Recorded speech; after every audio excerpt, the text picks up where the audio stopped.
Yo, you guys, this is Blacklist of the Abyss, and this is my review for Hunter x Hunter episode 139.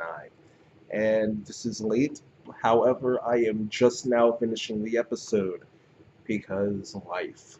That's why. Alright. But anyway, it's up now, better late than never. And this episode was very text heavy, right? Very dialogue heavy, and I did not mind at all. Okay. Um, I I'll just it's a lot of talk about Alka and her abilities. I'm going to refer to her as a female because Killua seems to know more about Alka than everyone else, and he refers to her as a female. Therefore, I will do the same. And Alka's voice doesn't really. Well, then again, girls always voice guys in Japan if they're young, and it doesn't matter if they still sound like girls or not. If you don't believe me, watch Magi. Aladdin is the girliest little boy you will ever hear. All right. But anyway, moving on. The episode starts off with Illumi talking about Alka and Miluki and all the stuff they've done in order to find out all the criteria for just figuring out Alka's abilities in general. Okay. They found out the criteria for who dies.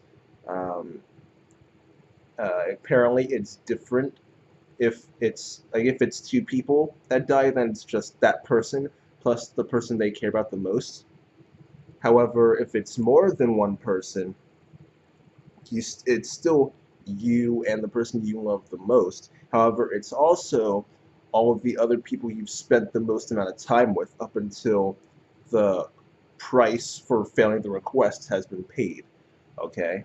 And the way they found all this out is just through experimentation with the butlers and all that.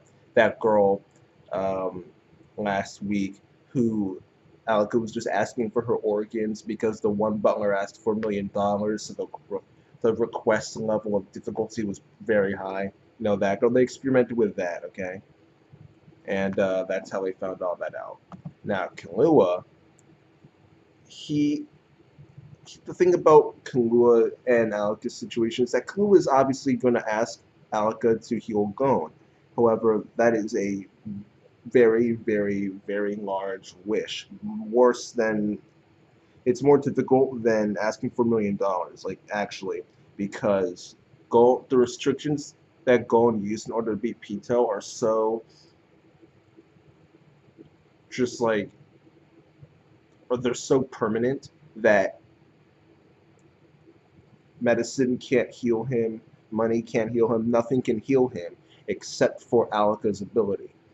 That's it. Okay, it's literally impossible to heal this dude unless it's the ultimate wish-making machine. All right, I'm not talking about John Cena. All right, why not even bring it? Why not even bring him up for? Anyway, moving on. All right, so that means that the price is going to be very high, either if you fail the requests or for the next person who comes along. So once Killua does make this request, the next requests after that are going to be incredibly difficult. All right, and Killua wants to not only make the wish, but also clean up his own mess, as he put it, in fulfilling the crazy requests that come after it, so that the next person who comes along doesn't have to. All right. Um, but those requests are going to be so difficult that he's going to fail. It's just he's going to fail. Okay, according to Hisoka, that's just the only possible conclusion. That's the only possible way this can go. Killua will fail. He will try, but he will fail. And when he fails, Killua will die, but the person he cares about the most will die as well, which will be Gon. However, even if you argue that Gon is not the person he cares about the most, Gon is still the person he spent the most time with. Therefore, Gon will still die anyway, because this is not a only two people die kind of thing. All right, this is like Illumi said, tens of thousands of people kind of thing, and Gon will obviously be one of those people, along with Kurapika, Leorio, Biscuit. I was gonna say Kite, but I don't think he hasn't been with a new Kite yet. Oh, maybe well, I don't know how that would go. But the entire Zoldyck family would die. Hisoka would die. Probably everyone he took the I was about to say the tuning exams. Wow. Everyone he took the hunter exams with both times.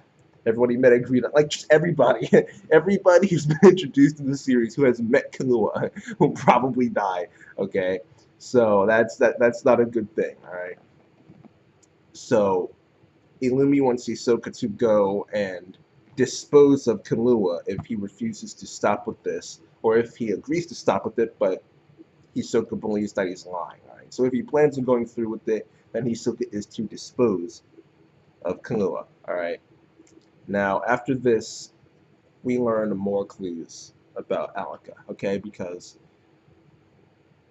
while Killua is with Alika and he fulfills 3 of her requests. All right. First, Alika asks Killua to die, and he does. His head goes inside of his shirt. Well, I don't know if he was just pretending to die and that was enough, or if he legitimately did die and then was revived once Alika's second request was to wake up.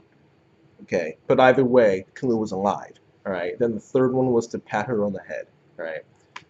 But after that, he reveals that there are actually more rules to Alika's ability, rules that his family does not know about, which this is getting to be quite the complicated ability because Miluki ended up revealing 5 more rules for this ability.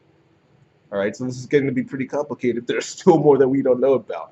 All right, Miluki said that first. All right, if someone fails at the requests and people end up dying because of it, the quest difficulty will be reset. All right, so it'll go back down to level 1, and you'll have easy things like pick me up, pat my head, stuff like that. All right.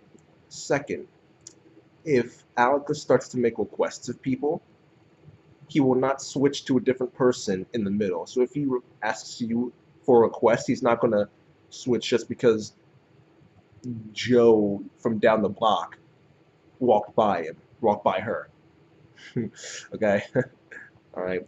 Third, if the person who is having requests asked of him or her ends up dying before they either succeed or fail, it will still be considered a failure. All right, and then people will die, either the person they care about the most or the person they care about the most, plus the people who they spent the most time with recently until the price is paid. All right. Fourth, Alika can't make requests of someone if she doesn't know their name. All right, so yeah, I don't know. I don't know if it's legitimately a name that she needs or if it's just a title, because she refer like, does she know her parents' names, or is it just like mother and father? Is that enough? Like that's what I'm trying to say. I don't know what is legitimately necessary. What would be considered a name? I mean, obviously their real name, but would a title like that be enough? Chairman, would chairman be enough to kill Netero or ask a request of Netero had he still been alive and he met with? You know what I mean? So like, is a title enough? That's what I'm trying to ask. That may be the case. So there's that. And lastly, the same person can't make 2 wishes in a row. So when Killua does make his request to heal Gon, and then the request level will be really super high, he is going to fulfill the request and then have someone else ask a wish. That way, things work out. All right. And once he does fulfill the 3 requests that Alika has, um, the die, wake up, pat me on the head, his wish ends up being, if we haven't left the mountain in half an hour, kill our mother. However, if we have left the mountain in half an hour, kiss me on the cheek, because his father doesn't want him to leave. All right. Well, it's not him he has a problem with. It's Alika. He doesn't want Alika to leave the room, let alone the mansion, let alone the mountain. All right. He doesn't want Alika going anywhere. All right, but Killua makes that wish, and he's forced to, and he reveals the fact that when you make a wish of Alika, you can in fact give options, right? So there's that. But he still says there's still stuff that they don't know. So there. Um, and one of the things he does reveal is that something, as he calls the other Alika, cannot heal slash fix someone or some living thing unless it touches them first. Actually, I guess it would apply to inanimate objects too. But it cannot, Alaka can't, or not Alaka, something can't fix or heal someone or something unless it has physical contact with them. So that's why he needs to leave them out, and he needs to actually go to where Gon is and then have Alaka touch him and then have something grant the wish. However, he's somewhere along the way he's going to need someone else to make a wish as well. That way he doesn't violate the 2-wish clause, which he can't violate it because it's just not possible. But you know what I mean. All right, and that's that. There was a brief part of the episode in the middle here where we learned that the recent election was not a success, so they need another runoff election. And Pariston proposes, in order to get the mandatory amount of people and votes, that the Zodiacs give a speech in person to all of the hunters, because having it be behind a screen just wouldn't do. Right, and Cheadle just does not like this dude, right? He's just making everything difficult for himself and for everybody else, and Cheadle just does not like working with this dude.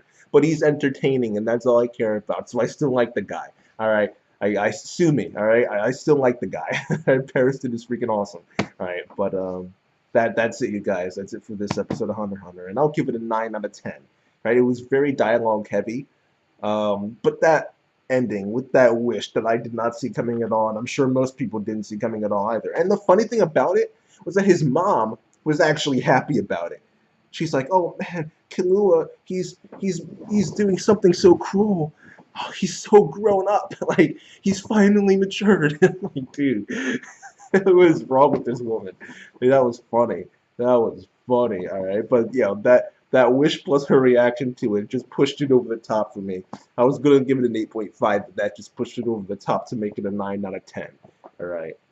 And that's that, you guys. Rate, comment, subscribe, and I'll see you guys next time.